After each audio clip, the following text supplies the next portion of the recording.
Russia's fifth-generation Su-57 fighter jets have been carrying out powerful strikes against Ukrainian targets, launching dozens of missile attacks in recent months, Military Watch magazine reports.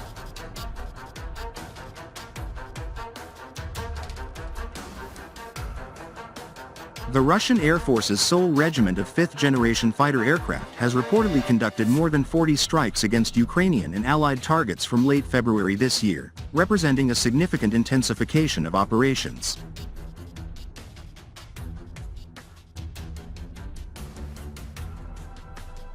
Accordingly to Ukrainian sources, strikes by Su-57s have primarily been launched from airspace over Kursk, Bryansk, and the disputed but largely Russian-controlled Luhansk region. In the past 7 months, the Su-57 regiment has launched over 30 cruise missiles, including Kh-59 Mk2 missiles with radar-evading capabilities designed specifically for the new fighter.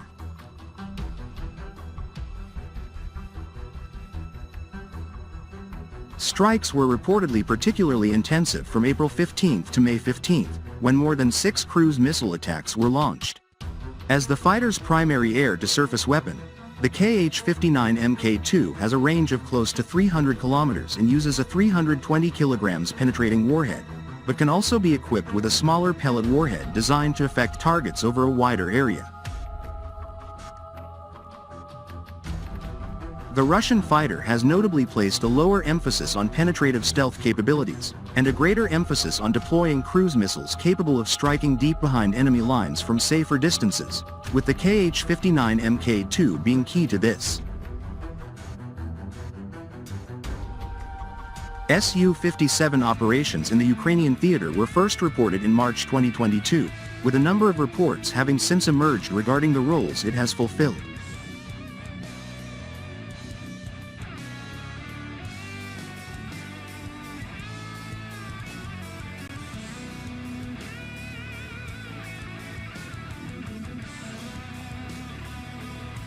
The aircraft was initially reported to be engaging in strike and later air defense suppression missions, with initial reports of Su-57s being deployed for air-to-air combat being supported by a later report in January 2023 by the British Ministry of Defence that the fighters were launching long-range air-to-surface or air-to-air missiles into Ukraine. The fighters were reported to have been involved in these operations since at least June 2022.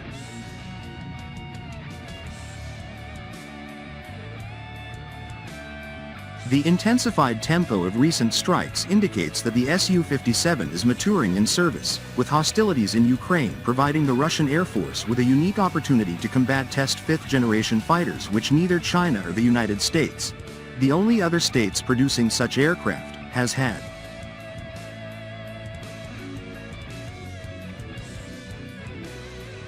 Russia has notably lagged far behind the two countries in fielding fifth-generation fighters due to the cancellation of the ambitious Soviet MiG-1.42 program after the state's disintegration, and the subsequent delays to the Su-57's development and production. Unique experience employing the aircraft in high-intensity combat is expected to provide a major boon to the program, accelerating the Air Force's familiarization with the Su-57 and partly compensating for prior delays.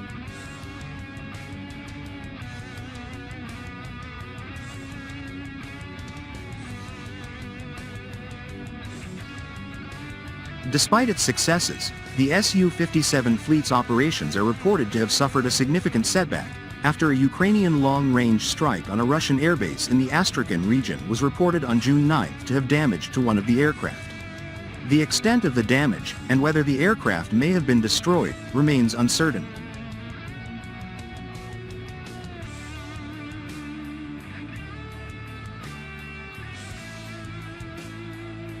With one fighter at least temporarily lost, 21 Su-57s are currently estimated to be in service, forming less than full-strength regiment.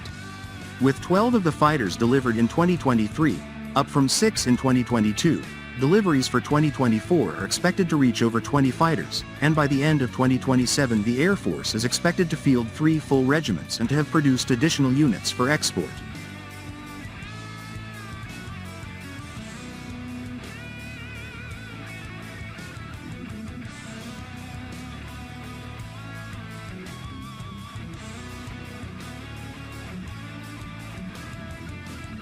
In late August, new facilities were opened at the Komsomolska on Amur aviation plant in the Russian Far East, specifically to facilitate expanded production of the Su-57.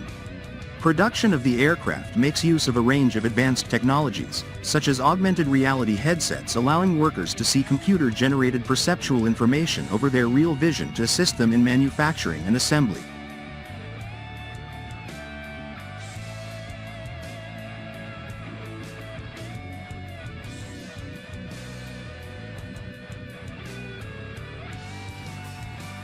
Recently, the Russian Air Force, a component of the VKS, has welcomed 2 new Su-57 Felon fighters from Sukhoi.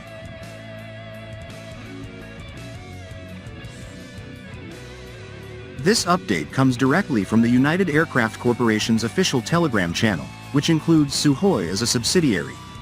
While the announcement didn't specify the total number of aircraft delivered, shared images and videos show only 2 jets simultaneously.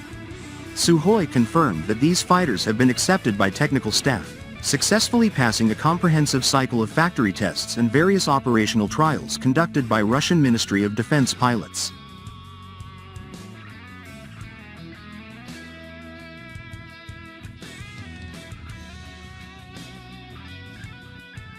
The aircraft handed over to the troops exhibit exceptional flight technical characteristics, highly praised by our pilots. Additional batches of Su-57s are at various stages of readiness. The Su-35s aircraft are also on high alert, stated Vladimir Artyakov, the first Deputy General Director of Rostec. The Russian Air Force continues to bolster its fleet with a growing number of fifth-generation fighters each year. Currently, the Su-57 stands as the most sophisticated frontline aircraft in Russia, according to the head of the United Aircraft Corporation, UAC.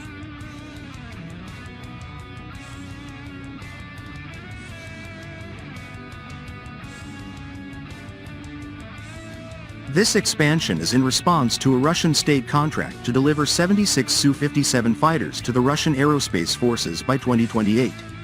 To achieve this target, Kane AAZ is undergoing profound reconstruction and modernization, including establishing new facilities for system and equipment testing, along with plans for additional industrial enhancements.